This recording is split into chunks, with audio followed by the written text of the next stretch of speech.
Dulu pernah dengar kan ada resep pasti buat sukses? Sekolah yang bener, dapat kerjaan tetap, beli rumah, terus pensiun dengan tenang. Tapi ya, buat Gen Z, cerita itu kayaknya udah jadi dongeng aja. Nah, hari ini kita bakal coba bedah gimana generasi baru ini harus bertahan di dunia yang jalan menuju suksesnya udah nggak lurus lagi. Oke, coba deh kita bandingin. Di satu sisi, ada janji manis yang dipegang generasi-generasi sebelumnya. Ijazah itu tiket emas, karir stabil itu jaminan, punya rumah itu cita-cita yang masuk akal. Nah, di sisi lain, ini kenyataan Gen Z. Ada AI yang bisa ngubah dunia kerja dalam semalam, ada ekonomi gig yang serba nggak pasti, dan yang paling penting, mereka udah nggak terlalu percaya sama institusi yang katanya mau bantu mereka. Kontras yang tajam ini, nah inilah awal dari semua cerita kita. Jadi kenapa sih janji yang dulu itu sekarang kayak udah nggak berlaku lagi? Di bagian ini kita bakal lihat kekuatan-kekuatan apa aja yang lagi ngerombak total peta ekonomi dan sosial buat anak muda zaman sekarang. Ini dia poin utamanya.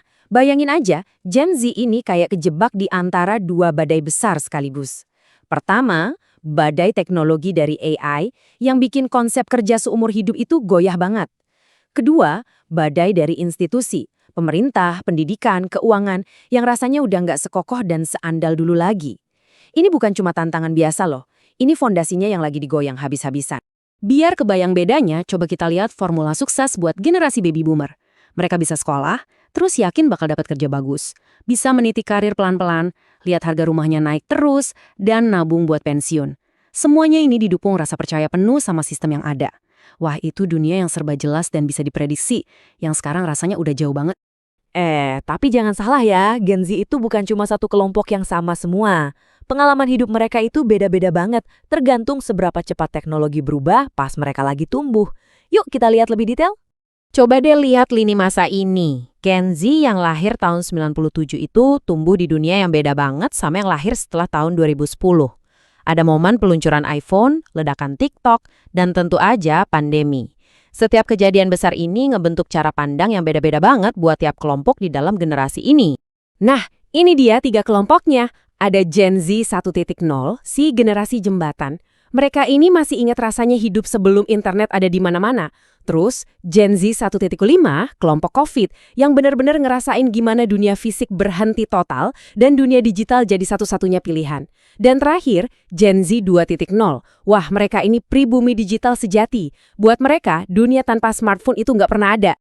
Bagian yang paling menarik di sini adalah gimana siklus ini muter terus dan saling menguatkan. Teknologi kayak TikTok itu kan nggak cuma bikin hiburan, tapi juga menciptakan ekonomi baru buat para kreator. Ekonomi ini terus ngebentuk identitas baru.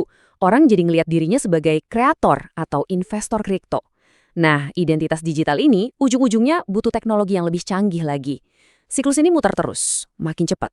Pertanyaannya, gimana caranya bisa bertahan di tengah pusaran ini? Nah, buat ngejawab pertanyaan tadi, kita perlu paham satu strategi adaptasi yang menarik banget. Para analis menyebutnya strategi barbel. Konsepnya simple kok. Bayangin aja barbel buat angkat beban. Semua bebannya kan ada di ujung kanan dan kiri, sementara tengahnya tipis. Gen Z ngelihat dunia karir kayak gitu. Jalur tengah yang dulu dianggap paling aman, kayak kerja kantoran biasa, sekarang justru yang paling rapuh. Jadi, sebagai respons yang logis, mereka lari ke ujung-ujungnya.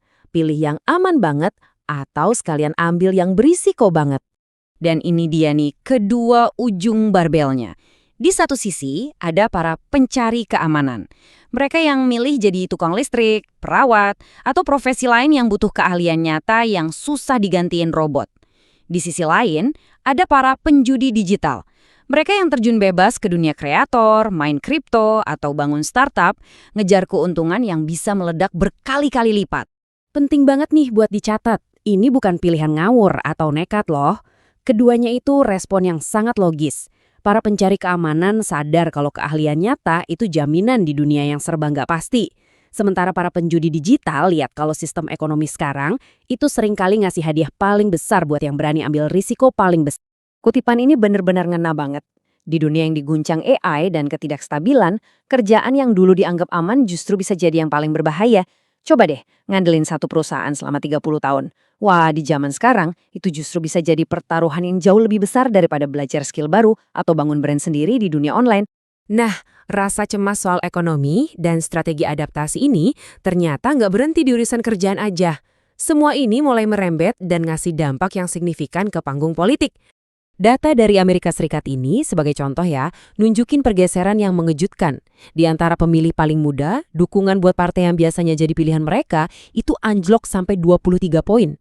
Ini bukan angka kecil loh, ini sinyal kuat kalau generasi ini lagi nyari jawaban di tempat yang benar-benar berbeda. Terus, kenapa bisa begitu? Ini bukan karena mereka tiba-tiba jadi lebih konservatif secara ideologi. Menurut data, pendorong utamanya ya satu, ekonomi. Mereka khawatir soal kerjaan, soal masa depan keuangan. Ujung-ujungnya mereka bakal milih siapapun yang janji bakal ngacak-ngacak sistem yang menurut mereka udah nggak adil lagi. Nggak peduli dari partai mana. Dan kalau Anda butuh satu angka aja buat ngerasain tekanan yang mereka hadapi, ini dia, 14 tahun, cuma buat nabung DP rumah. Itu lama banget. Angka ini nunjukin dengan jelas betapa susahnya anak muda sekarang buat mencapai target-target finansial yang dulu dianggap biasa aja. Slide ini memperjelas gambaran besarnya. Hampir 3/4 dari seluruh kekayaan di Amerika Serikat itu dipegang oleh mereka yang umurnya di atas 55 tahun. Ini bukan mau nyalahin siapa-siapa ya, tapi ini fakta yang nunjukin gimana sistem yang ada sekarang menciptakan ketimpangan kekayaan antar generasi yang sangat besar. Dan tentu saja, ini mempengaruhi cara pandang generasi muda terhadap sistem itu sendiri. Oke, di bagian terakhir ini, kita bakal lihat warisan apa sih yang diterima Gen Z? Ternyata warisannya adalah dunia institusional dan keuangan yang serba nggak stabil, alias mewarisi kekacauan. Ada tren yang agak ngeri sekarang ini.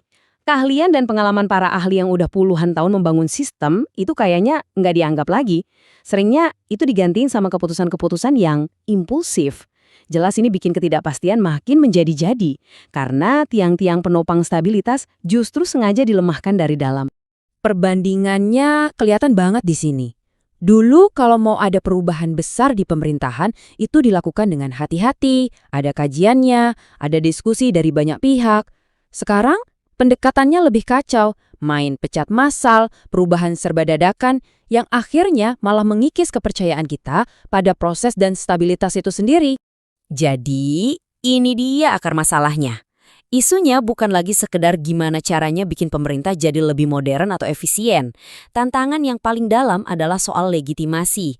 Saat Gen Z dan kita semua mulai kehilangan kepercayaan kalau institusi-institusi ini bisa dan mau membantu kita, ya disitulah sistem itu sendiri mulai kehilangan kekuatannya. Dan kita tutup bahasan kali ini dengan satu pertanyaan besar.